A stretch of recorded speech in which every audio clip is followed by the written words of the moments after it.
tenho certeza que todos aqueles que estão juntos com Jesus, eles não têm nada a perder, só têm a ganhar. Eu quero aqui apresentar o texto de hoje, livro do profeta Isaías, capítulo de número 9, versículo de número 6. Porque o menino nos nasceu, um filho se nos deu.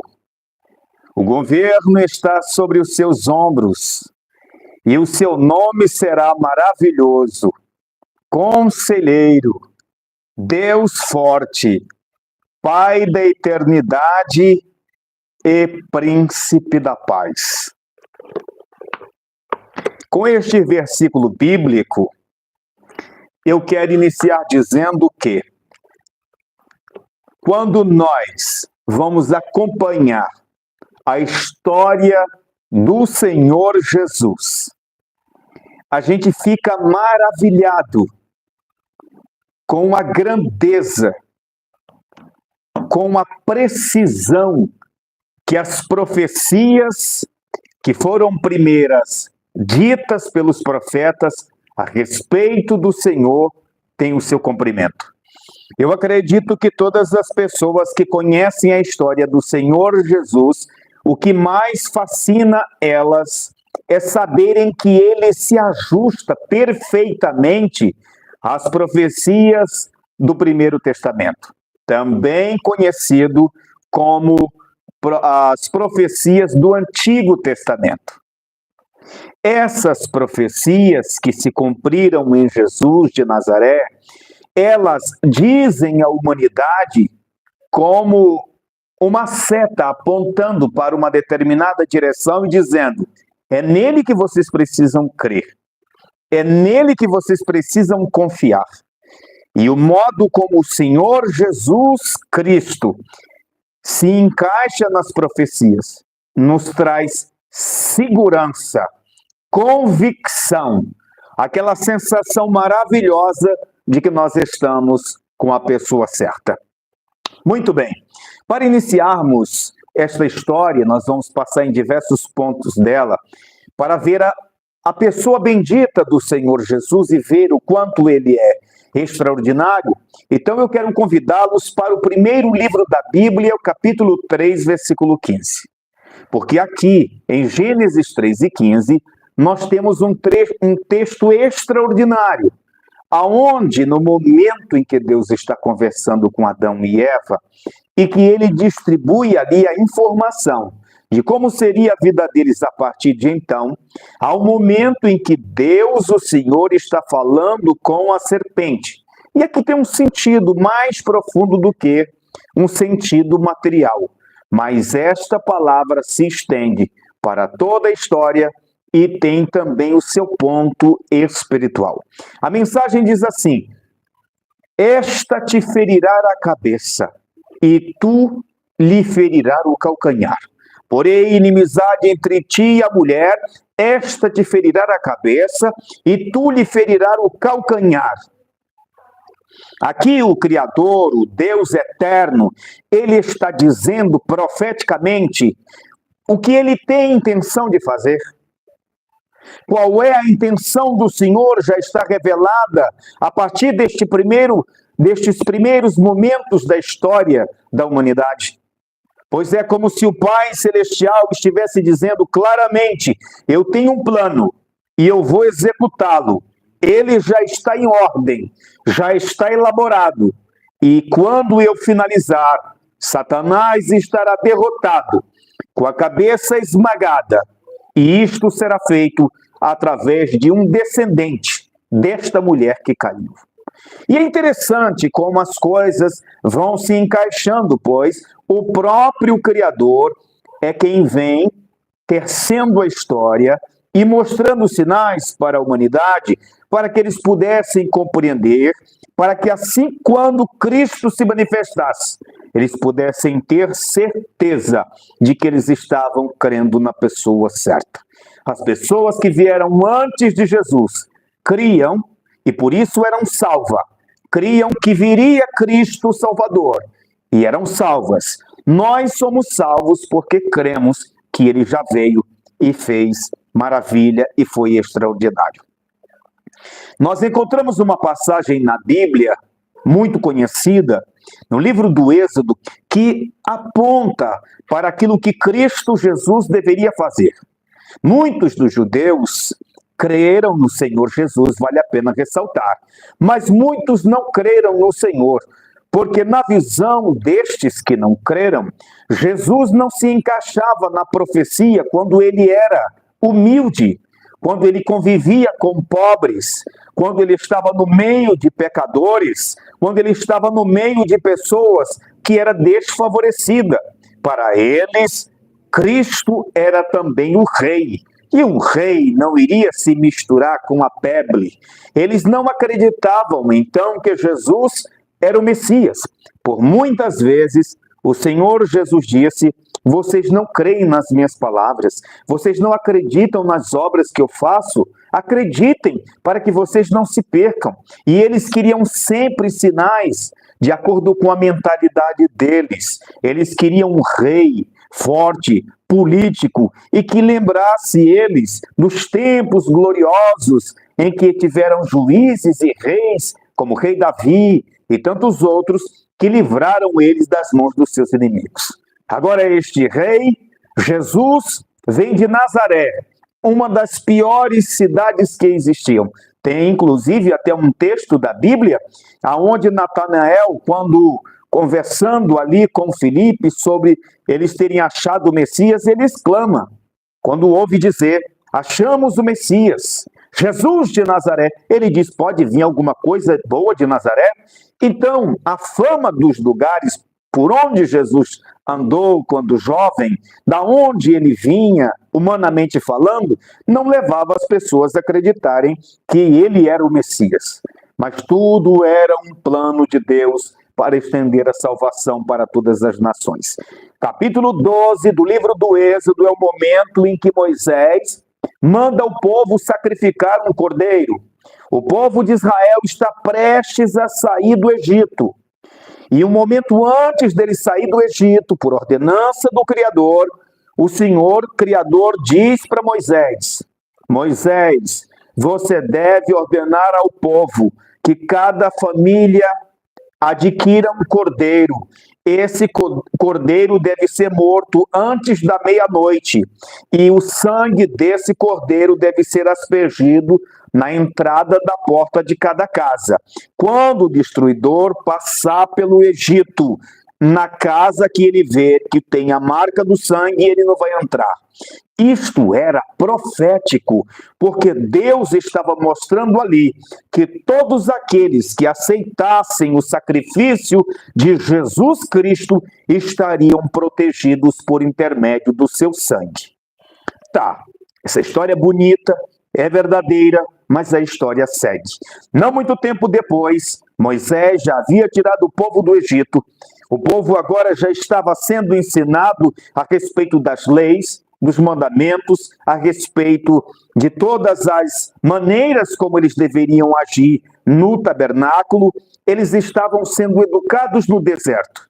Mas houve um momento, em Deuteronômio capítulo 18, aonde Moisés diz aos israelitas: eu tenho uma mensagem enviada pelo Eterno para dizer a vocês. A mensagem é que o Senhor levantará um profeta do meio de vocês. Ele será mais poderoso do que eu. Em alguns aspectos, ele vai parecer comigo, porque vai tirar uma multidão de todas as nações para fazer para si um povo seu, zeloso e de boas obras. A história continua e Moisés, ele fala para o povo para que quando o Messias se manifestasse de maneira extraordinária, o povo lembrasse dessas profecias e cresce.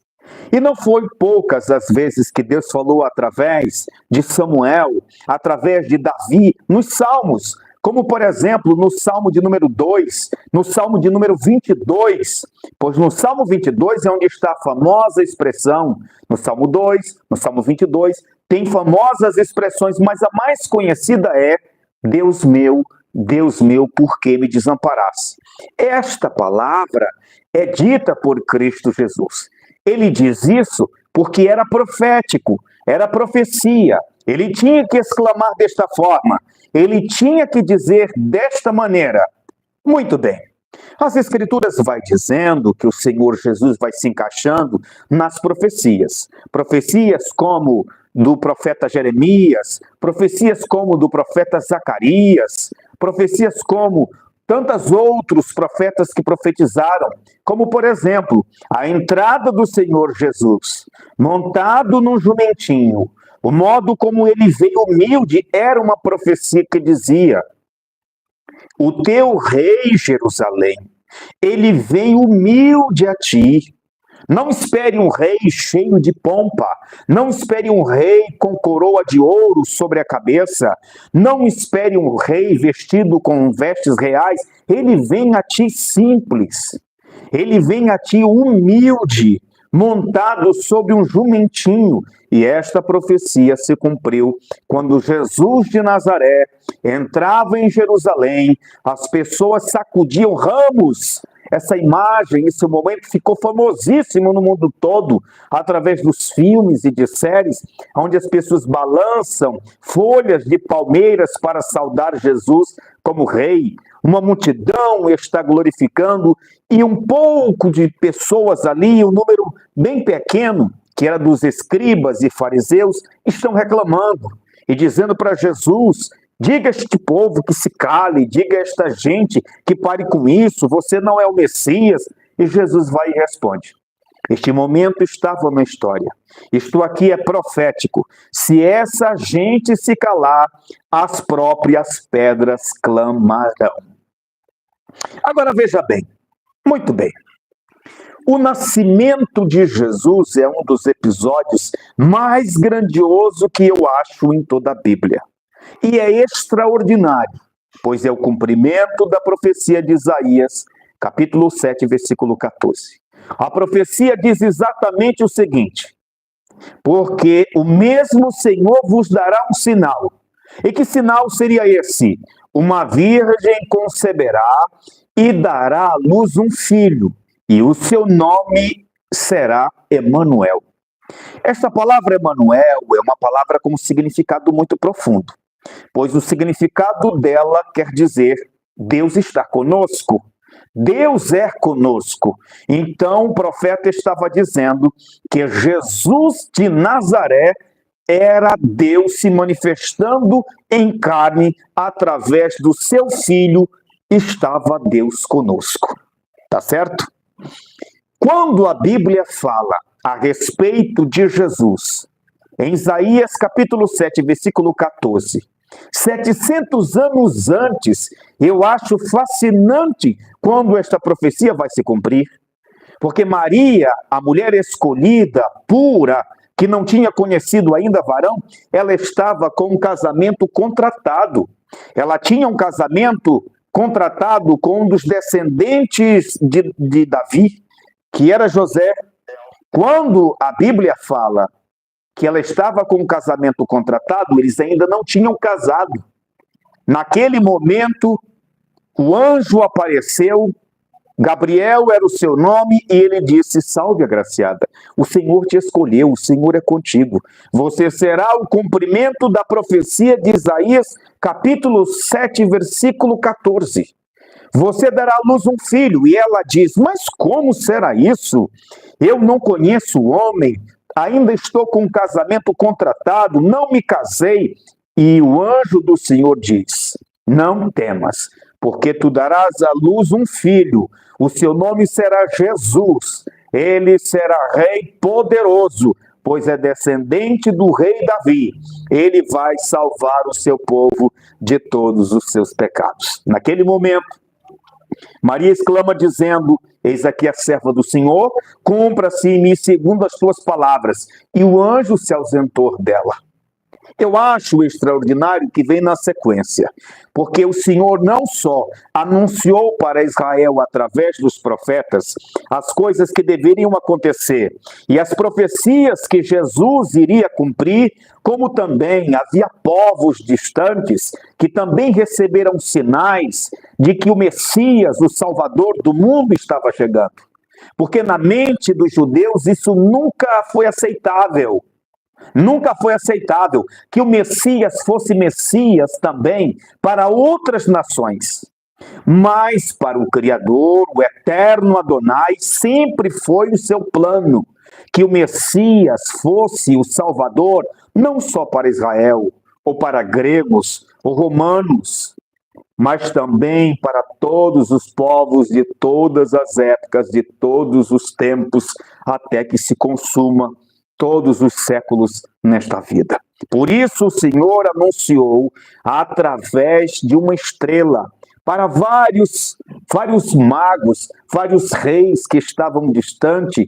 Os reis magos, como a Bíblia fala, eram pessoas de altíssima patente. Eles viram um sinal extraordinário que indicava que um rei poderoso estava nascendo.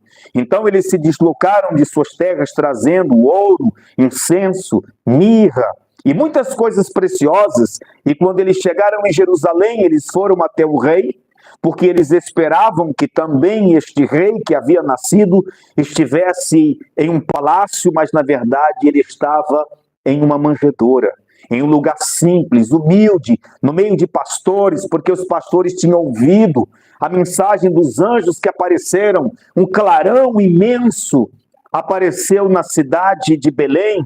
Eram os anjos do Senhor que gritavam em alto e bom som: paz na terra, boa vontade para com os homens, pois o Senhor fez com que nascesse hoje o Cristo aqui em Belém. E os pastores que estavam ali foram lá, viram e creram, pois acharam o menino e sua mãe. Aquele foi um momento extraordinário. Então o nascimento de Jesus é extraordinário, por quê? Porque ele nasce de uma virgem. Ele nasce através de uma manifestação sobrenatural. A ciência não pode explicar isso ainda, mas eu acredito que no futuro, hoje nós já sabemos que há meios de concepção que não é como o modo tradicional.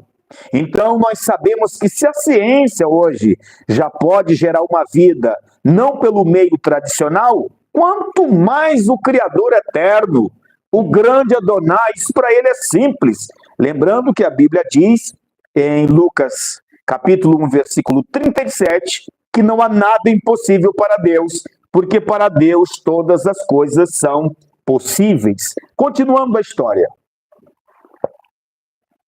Jesus é extraordinário. Quando o Senhor Jesus já estava um garotinho, ele teve que fugir para o Egito, porque havia uma profecia terrível. Era terrível, era terrível. Um profeta tinha visto um grande massacre de bebês. Inclusive, ele usa uma linguagem assim um pouco diferente. Ele diz que ouviu-se enramar um grito, e era Raquel chorando por seus filhos, e isto significava que Herodes, inquirindo ali a respeito de quando o Messias deveria nascer, a partir do momento em que os magos esteve com ele, onde isto poderia acontecer, chegaram a uma conclusão, que aproximadamente o bebê tinha entre 1 a 2 anos de idade. Então foi decretado que todos os bebês de 1 até 2 anos de idade fossem executados. Isto nas regiões de Belém, porque ali era onde existia a profecia que o Messias deveria nascer. E realmente houve um grito extraordinário. Muitas mães choravam por seus filhos que estavam sendo, de maneira extraordinária, terrível e maldosa, por Herodes sendo executado. Mas vamos em frente, nós já estamos finalizando, mas o ministério do Senhor Jesus e a vida de Jesus foi marcado por coisas extraordinárias. O modo como ele viveu, como ele cresceu, como era sujeito a seus pais, como era obediente ao Senhor, chegando o momento certo, o tempo certo, porque Deus trabalha assim. Tudo para ele é feito no tempo certo, na hora certa, no lugar certo, no tempo determinado. Para Deus não tem nem antes e nem depois. É tudo no tempo certo. Quando chegou o tempo em que Jesus tinha que iniciar o seu ministério, as Escrituras diz que apareceu no deserto João pregando o batismo de arrependimento. E quando alguns escribas, fariseus, doutores da lei e sacerdotes vieram ter com ele, perguntaram: que história é essa de batismo? Por que você está batizando? Quem te ordenou a batizar? Então respondeu João dizendo: aquele que me mandou batizar, ele me disse sobre aquele que você vê descer em forma corpórea de pomba. É esse que batiza com o Espírito Santo. Então eu estou batizando aqui para a remissão dos pecados. Quem quer batizar é quem quer se livrar dos seus pecados. Mas assim que eu batizo alguém, eu vejo se o Espírito desce em forma corpórea de pomba e repousa sobre ele. Até agora eu não vi. Porque assim que este se manifestar, a partir de então, será necessário que ele cresça e que eu diminua. Então eu estou aqui batizando para encontrar ele. Ele é maior do que eu. Ele é o dono de tudo, porque ele é de cima e eu sou de baixo. Ele é dono da noiva, eu sou só um amigo. E assim João recebeu a instrução para batizar. Mas os escribas, os fariseus e os sacerdotes diziam: então, se você não é o Cristo, não é o profeta, você não tem autoridade e poder para batizar. E ele disse: sim, tenho, porque aquele que me enviou a batizar me incumbiu dessa responsabilidade. No meio de vocês eu tenho certeza, tem uma pessoa. Eu batizo com água, mas ele batizará com o Espírito Santo e com fogo. Não muitos dias depois, quando de repente a atmosfera mudou, João sentiu a presença grandiosa do Espírito Santo, afinal, ele já era cheio do Espírito Santo desde o ventre de sua mãe. Porque um dia, quando ele estava no ventre de sua mãe, e que ele tinha apenas 6 meses de gestação, ele sentiu a presença do Cristo e sacudiu dentro da mãe dele e agitou ela, e ela também foi cheia do Espírito Santo quando Maria veio visitar a Isabel, que era a mãe de João. Quando ele vê, ele não tem dúvida. Ele é tomado de uma certeza que aquele que ele está vendo é ele. É o Messias, é o extraordinário, é Jesus. E de repente ele chama toda a multidão em um eco grandioso e chamando a todos dizem: olhem para ele. Apontou para Jesus, porque ele é o Cordeiro de Deus que tira o pecado do mundo. A partir do momento em que Jesus chega até João, ele diz: eu não posso te batizar. Aí o Senhor Jesus diz assim: por que você não pode me batizar se você está aqui para isso? Mas ele diz: é porque o Senhor é maior do que eu, é eu que preciso ser batizado por ti. E Jesus disse: não, deixa por agora, nos convém cumprir toda a justiça. Então ele o permitiu. E a cena é extraordinária, quando João imerge Jesus na água do Jordão, quando Jesus sai da água, os céus se abrem. E vem aquela pombinha branca descendo em forma corpórea de pomba, vem o Espírito Santo e repousa sobre Jesus. Depois, João disse: eu vi e tenho testificado que ele é o Filho de Deus, o Salvador do mundo. A partir desse momento, o Senhor Jesus está pronto para enfrentar o inimigo, para enfrentar a Satanás. E de maneira extraordinária, ele jejua 40 dias e 40 noites. Após jejuar 40 dias e 40 noites, chega o tentador e diz, tomando uma pedra, ele toma uma pedra e diz: se tu és o Filho de Deus, diga que estas pedras se transformem em pães. Jesus olha para as pedras e diz a Satanás: está escrito, nem só de pão viverá o homem, mas de toda palavra que sai da boca de Deus. O inimigo o leva e o põe em um lugar muito alto e cita o Salmo 91. e diz assim: lança-te daqui para baixo, porque está escrito, aos anjos Deus dará ordem, e eles vão te proteger para que você não se machuque. O Senhor Jesus responde e diz: também está escrito, não tentarás o Senhor teu Deus. Depois o inimigo o levou para um lugar muito alto e mostrou todos os reinos do mundo e a glória deles. E depois de ter mostrado tudo, disse: tudo isto te darei, disse o inimigo, se prostrando-te tu me adorares. Mas Jesus disse: vai-te, Satanás, porque está escrito, adorarás somente ao Senhor teu Deus e só a Ele servirás. Depois que o Senhor Jesus, de maneira extraordinária, venceu o inimigo, ele o deixou e vieram os anjos e o serviram. A partir desse momento, o Senhor Jesus principiou o seu ministério. De uma maneira extraordinária, ele transformou a água em vinho. De uma maneira extraordinária, ele alimentou mais de 5.000 pessoas, além de mulheres e crianças, com poucos peixes e também poucos pães. De maneira extraordinária, ele curou cegos, ele levantou paralíticos, ele limpou leprosos, ele abriu os olhos aos que estavam cegos de nascença e curou muitos outros, de maneira que até mortos ele ressuscitou. Quem não conhece a história que é retratada nos filmes, aonde o Senhor grita: Lázaro, vem para fora! E Lázaro, que já estava há 4 dias de morto, ressuscitou, porque Jesus é extraordinário. Ele era extraordinário nos seus ensinos, pois ensinou parábolas, ensinou mensagens, ensinou ensinos profundos. Ele ensinou sobre assuntos profundos, como devemos nos relacionar com Deus, como devemos nos relacionar com o próximo, como devemos ter cuidado com as falsas religiões. O Senhor Jesus entrou de maneira extraordinária entre o seu povo.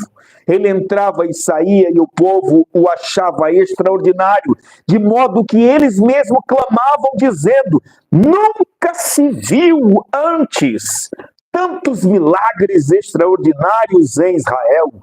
Nunca se viu tal coisa. Esse homem tudo faz bem.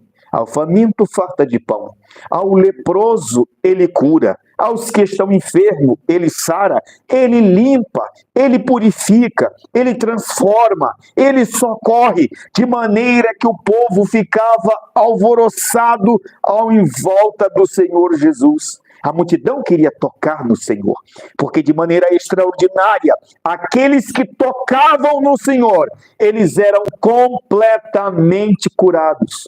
Conhece a história da mulher do fluxo de sangue? Como 12 anos ela padeceu na mão de diversos médicos, gastando toda a sua fortuna e vindo ficar pior. Ela disse consigo mesma: se eu tão somente tocar na orla da sua veste, sararei. E assim a multidão apertava o Senhor Jesus e ela veio e pam, tocou na orla do Senhor e foi completamente curada. O Senhor Jesus olha em volta e diz: quem me tocou?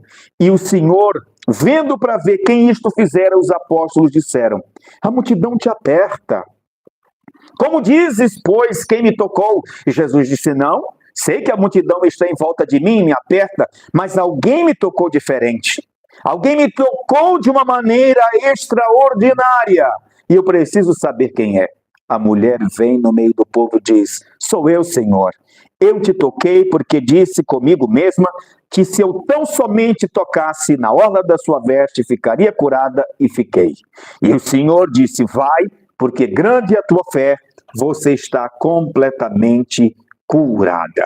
Quando o Senhor Jesus, já no final dos seus dias aqui na terra, estava cumprindo o seu ministério, ele entrou de maneira extraordinária em Jerusalém. Depois, de maneira extraordinária, celebrou a ceia. E depois, de maneira super, hiper, extraordinária, ele morreu na cruz e ressuscitou para a glória de Deus Pai. Nós vamos finalizar dizendo: Jesus é ou não é extraordinário? Deixe aqui nos comentários. Deus te abençoe, um forte abraço e até a próxima.